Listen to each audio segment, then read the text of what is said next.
আসসালামু আলাইকুম। কেমন আছেন সবাই? নিশ্চয়ই ভালো আছেন। আমিও আপনাদের দোয়ায় অনেক ভালো আছি। আজ থাকছে আপনাদের জন্য অত্যন্ত গুরুত্বপূর্ণ আরও একটি আপডেট নিউজ। আপডেট নিউজটি কি সেটা জানতে হলে পুরো ভিডিওটা জুড়ে সঙ্গে থাকবেন। আপনারা এই মুহূর্তে দেখছেন এনটিআরসিআই অ্যান্ড এডুকেশনাল আপডেট চ্যানেল। আমি আছি মোহাম্মদ ফিরোজ কবির, সহকারী শিক্ষক। তো চলুন শুরু করা যাক। আজকের গুরুত্বপূর্ণ যে আপডেট নিউজটি আছে সেটি নিয়ে কথা বলা যাক। বেসরকারি শিক্ষক নিবন্ধন ও প্রত্যয়ন কর্তৃপক্ষের চেয়ারম্যান সাইফুল্লাহিল আজম বলেছেন, পঞ্চম গণবিজ্ঞপ্তির প্রাথমিক সুপারিশ নিয়ে কাজ চলছে, আবার চেষ্টা করছি দ্রুত প্রাথমিক সুপারিশ করার। রবিবার বিকালে দ্য ডেইরি ক্যাম্পাসের সাথে আলাপকালে এই কথা জানান তিনি। আসন্ন ঈদুল আজহার আগে পঞ্চম গণবিজ্ঞপ্তির প্রাথমিক সুপারিশ করা হবে কিনা জানতে চাইলে এনটিআরসির চেয়ারম্যান আরও বলেন, ঈদের ছুটি শুরু হতে এখনও কয়েকদিন বাকি আছে। দেখা যাক আমরা এর মধ্যে প্রাথমিক সুপারিশের ফল প্রকাশ করতে পারি কিনা।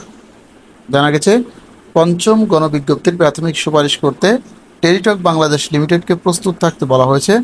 শিক্ষা মন্ত্রণালয়ের মৌখিক অনুমতি পেতে চেষ্টা চালিয়ে যাচ্ছে এনটিআরসিএ।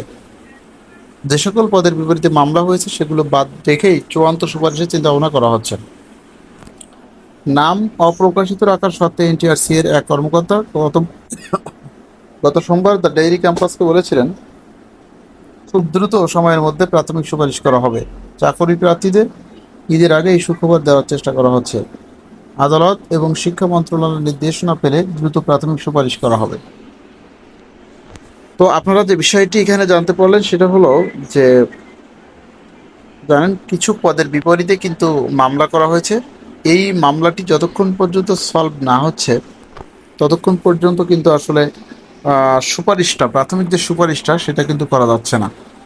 আপনারা জানেন, এখন এই মামলা চূড়ান্ত নিষ্পত্তি হওয়ার দরকার না। এখানে চেম্বার আদালত থেকে শুনানি শেষে একটি কিন্তু স্টে অর্ডার চায় এনটিআরসিএ। এই স্টে অর্ডারটা করাতে পারলে এবং আপনারা জানেন যে এই নিয়োগটা কার্যক্রম করতে গেলে অবশ্যই যে বিষয়টি খেয়াল রাখতে হয় সেটা হলো